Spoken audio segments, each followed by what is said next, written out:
Hello मेरे प्यारे बच्चों, आज हम स्टार्ट करने वाले हैं क्लास 10th मैथ के कुछ फॉर्मूले। ठीक है, इम्पोर्टेंट फॉर्मूले, फिर हम इम्पोर्टेंट क्वेश्चन भी आपको कराएंगे। क्लास 10th के मोस्ट आईएमपी क्वेश्चन आपको कराए जाएंगे। ठीक है, तो देखिए चैप्टर वाइज चैप्टर आपको समझाने का प्रयास करेंगे। चैप्टर फर्स्ट, वास्तविक संख्याएं।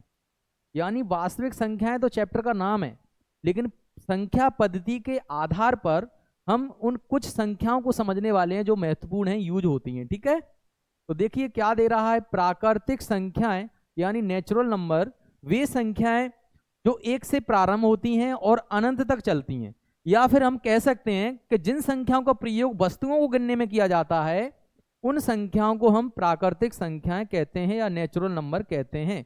तो जो एक से प्रारंभ हो रही है मेरे प्यारे बच्चे हो, तो वो संख्या क्या कहलाती हैं? क्या कहलाती हैं? तुम्हारी प्राकृतिक संख्याएं यानी नेचुरल नंबर कहलाती हैं। ठीक है, क्लियर है। अब हमें आगे नेक्स्ट संख्या कौन सी है? पूर्ण संख्या।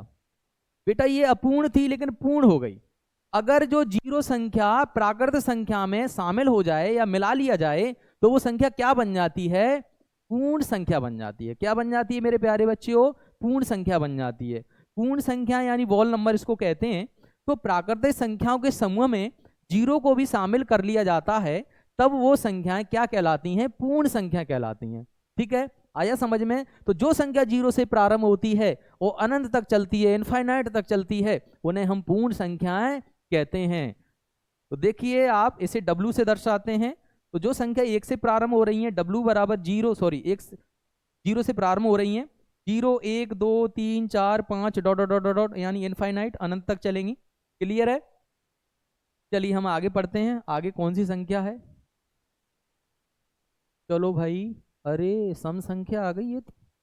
हाँ ये भी संख्या है भाई, सम संख्या, इवन नंबर, इनको भी हम समझते हैं।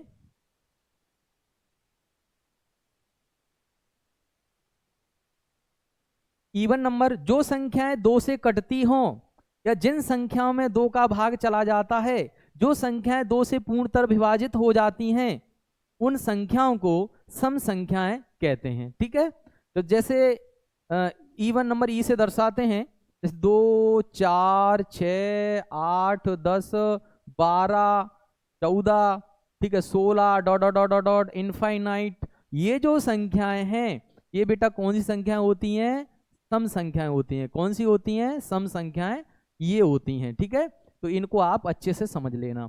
अब बात आती है विषम संख्याएं, ओड नंबर इनको कहते हैं। तो वे संख्याएं जो दो से विभाजित नहीं होती हैं, दो से पूर्णतः नहीं कटती हैं, उन संख्याओं को क्या कहते हैं?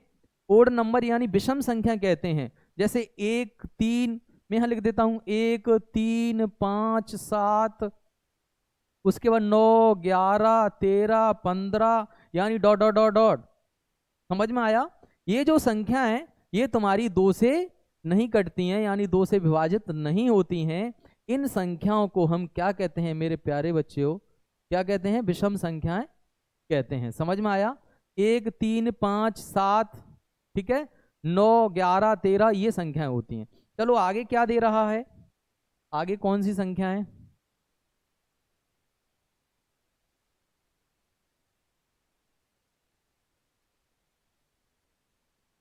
आगे दे रहा है, अच्छे से समझ लेना।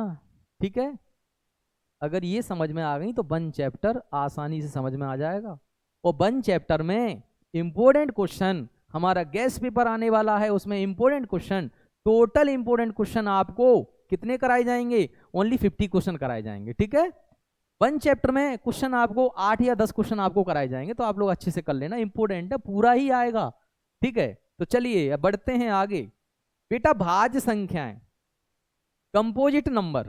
ठीक है, तो जो संख्या एक और स्वयं के अलावा किसी दूसरी संख्या से कटती हो उन्हें हम भाज्य संख्याएं कहते हैं। यानी ऐसी संख्याएं जो स्वयं और एक से तो कटी रही हैं, यानी स्वयं और एक का तो भाग जा ही रहा है, लेकिन दूसरी संख्या का भी भाग इसमें चला जाता है, उन संख्याओं को हम भाज्य संख्याएं यानी कंपोजिट नंबर कहते हैं। जैसे 4 6 8 9 10, बेटा ये संख्या 4 से भी कटेगी, प्लस 2 से भी कटेगी और 1 से भी कटेगी।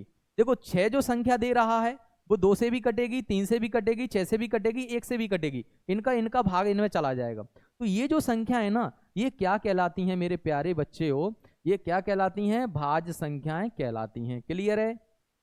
अब हम आगे बढ़ने वाले हैं, अगली संख्या कौन सी दे रहा है, अभाज्य संख्याएं।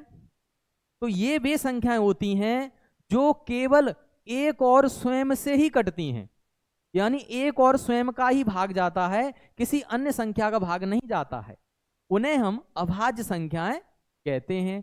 जो संख्या केवल एक और स्वयं से ही कटती हो उन्हें अभाज्य संख्याएं कहते हैं। इसे पी से दर्शाते हैं, यानी प्राइम नंबर इनको कहते हैं। कहां से स्टार्ट होती हैं बेटा, 2 3 5 7 11, है ना, डॉट डॉट डॉट इनफाइनाइट। ठीक है, जैसे मान के चलो मैंने लिख दिया 7, 7 में या तो 7 का भाग जाएगा या फिर 1 का जाएगा, किसी अन्य संख्या का भाग जा रहा है, नहीं जा रहा है ना।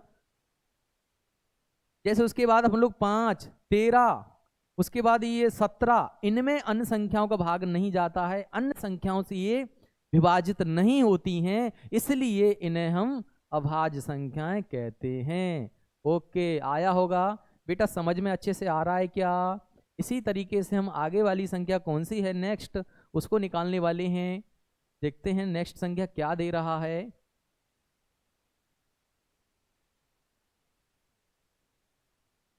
चलिए, उसके बाद कौन सी संख्याएं दे रहा है ये भाई, देखते हैं मेरे प्यारे बच्चों, समझ में आ जाएगा। अरे दुखी मत हुओ भाई, टेंशन मत लो, पूरा ही इंपोर्टेंट क्वेश्चन कराएंगे, पूरा छपा हुआ मिलेगा पेपर में, क्यों घबराते हो आप लोग, है ना। ये दिख रहा है आपको, थोड़ा सा इसको और जूम करते हैं।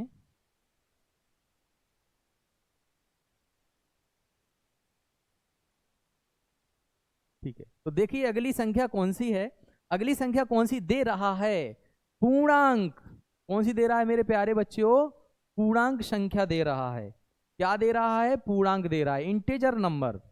इन संख्याओं में धनात्मक और ऋणात्मक संख्याएं शामिल होती हैं, उन्हें हम पूर्णांक संख्याएं कहते हैं। यानी माइनस वाली भी संख्या इसमें आती हैं और प्लस वाली भी संख्या इसमें आती हैं। किस तरीके से, जैसे 0 हमने लिया इधर में, 1 2 3 4 5 6 7, ठीक है।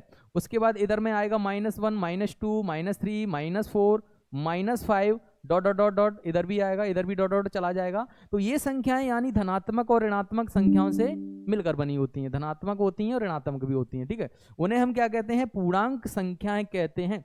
समझ में आया? ठीक है मेरे प्यारे बच्चों, आगे हम लोग बढ़ते हैं। आगे संख्या कौन सी दे रहा है, परमेय संख्या। परमेय संख्या, रेशनल नंबर, ठीक है। तो परमेय संख्या क्या होती है, ये परमेय संख्या आप लोग याद कर लेना, क्योंकि 1.2 प्रश्नावली जो दे रहा है 10th क्लास में, उसमें परमेय और अपरमेय संख्याओं के बारे में हम लोग पढ़ते हैं। देता है वो अपरमेय, लेकिन सिद्ध करने के लिए पूछता है कि सिद्ध कीजिए √3 एक अपरमेय संख्या है, ठीक है। तो उसमें अपोजिट में मानना पड़ता है, परमेय मानना पड़ता है, उसके हिसाब से अपन लोग उसको आगे बढ़ाते हैं, हल करते हैं, ठीक है। तो आगे भी हम उन क्वेश्चनों को कराएंगे, तो आप लोग टेंशन मत लेना। क्लियर, चलो आगे बढ़ते हैं। तो परमेय संख्या यानी रेशनल नंबर क्या होता है, जो संख्या P/Q के रूप में लिखी जा सके उसे हम क्या कहते हैं, परमेय संख्या कहते हैं। यानी कोई संख्या बटे में आ रही है, जैसे 1/2 आ रहा है, 3/5 आ रहा है, और भी मैं लिखा देता हूं 2/3 आ रहा है, 5/2 आ रहा है, 22/7 आ रहा है। अच्छा मान के चलो अगर ये 5 आ गया तो बेटा ये परमेय संख्या है, ये भी परमेय संख्या है, क्योंकि इसके बटे में कुछ नहीं है तो 1 2 बटे में मानेंगे ना, ठीक है। तो इन संख्याओं को क्या कहते हैं, परमेय संख्या कहते हैं। आपने देखा होगा पाई का मान कितना होता है मेरे प्यारे बच्चे हो, 22/7 होता है। जो 22/7 है ना वो परमेय संख्या है, लेकिन जो पाई है वो परमेय नहीं है, वो कौन सी संख्या है, अपरमेय संख्या है। तो ये भी आपको पता होना चाहिए, ठीक है। तो चलिए हम लोग आगे बढ़ते हैं। क्लियर, समझ में आ रहा है ये चीजें, ठीक है। आप लोग टेंशन मत लेना, हम इसका PDF आपके लिए डाल देंगे, चैप्टर वाइज चैप्टर फॉर्मूले के PDF आपके लिए सेंड कर देंगे, ठीक है। तो ये दुखी मत होना कि सर ये आप पढ़ा रहे हैं, ये फॉर्मूले हमको कहाँ से मिलेंगे। अरे बेटा कुछ नहीं करना है, PDF आपको मिल जाएगी, टेंशन मत लो, ठीक है, कोई दिक्कत नहीं है। चलो आगे बढ़ते हैं। आगे जो नेक्स्ट संख्या दे रहा है वो क्या दे रहा है उसको समझो। चलिए भाई बढ़ चुके हैं आगे। अपरमेय संख्या क्या दे रहा है, अपरमेय संख्या। अपरमेय संख्याएं, जो संख्याएं P/Q के रूप में नहीं लिखी जा सकती हैं उन्हें हम अपरिमेय संख्याएं कहते हैं। ठीक है, तो जो संख्याएं p बटे q के रूप में नहीं लिखी जा सकती वो अपरिमेय संख्या कहलाती हैं, ये आपको पता होना चाहिए। ठीक है, जैसे मान के चलो रूट में 2 आ गया, रूट में 3 आ गया, रूट में 5 आ गया और रूट में 7 आ गया, ये जो सब संख्या है ना, ये क्या होती हैं मेरे प्यारे बच्चों, अपरिमेय संख्याएं, इरेशनल नंबर इनको इंग्लिश में कहते हैं। क्लियर है। उसके बाद यहाँ पर जैसे पाई आ गया, ठीक है, पाई को क्या कहेंगे, अपरिमेय संख्याओं के रूप में श्रेणी में शामिल कर लिया गया है। ठीक है, पाई।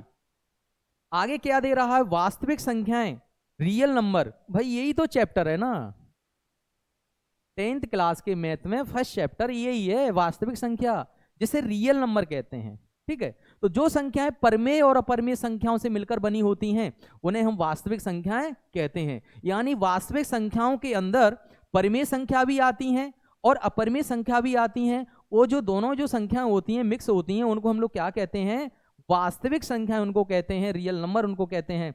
जैसे 1/2 दे रहा है, 5/3 दे रहा है, रूट में 2 दे रहा है, रूट में 5 दे रहा है, और भी जो संख्या है वो क्या कहलाती हैं, वास्तविक संख्याएं कहलाती हैं। समझ में आया इस तरीके से। चलो आगे भी बढ़ते हैं, कुछ फॉर्मूले हैं इसके अंदर, थोड़े से कुछ भी और भी हैं, उनको भी देखते हैं। इस तरीके से आप लोग समझते जाइए और आगे हम लोग सवाल कराएंगे ना बेटा, 1 चैप्टर में, यानी 1 चैप्टर एक दिन में ही खत्म कर देंगे, ये चीजें ध्यान रखना आप लोग। ठीक है, एक दिन में ही खत्म हो जाएगा, तो बेटा 14 चैप्टर है ना, यानी 15 दिन में पूरा खत्म कर देंगे, टेंशन मत लेना आप लोग। ठीक है, इंपोर्टेंट क्वेश्चन कराएंगे आपको। क्लियर है। चलो आगे बढ़ते हैं, इसमें ये फॉर्मूले हैं कुछ। ठीक है, अच्छा ये दो संख्याओं, कौन सी संख्याएं दे रहा है, देख लीजिए आप लोग, दो संख्याओं का गुणनफल HCF गुणा LCM, ये फॉर्मूला आपको होना चाहिए।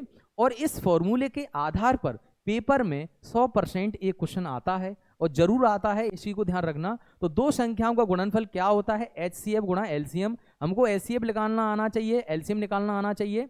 ठीक है, तो LCM और HCF हम लोग हल करेंगे, निकालेंगे। उनके आधार पर जब उनको पूछेगा कि जांच कीजिए, तो जांच के लिए हम लोग क्या करते हैं, इस फॉर्मूले को लगाते हैं। आगे भी इसके आधार पर कुछ क्वेश्चन हैं, कुछ सवाल हैं, तो वो भी इसी फॉर्मूले के आधार पर हल होते हैं। ठीक है, तो उनको भी हम लोग कराएंगे। ठीक है, तो अभी हमने फॉर्मूले समझाए, इसके बाद हम लोग सवाल लेके आ रहे हैं, चैप्टर वाइज चैप्टर इंपोर्टेंट सवाल आपको कराएंगे। तो बने रहिए, लगातार देखते रहिए। Thank you so much.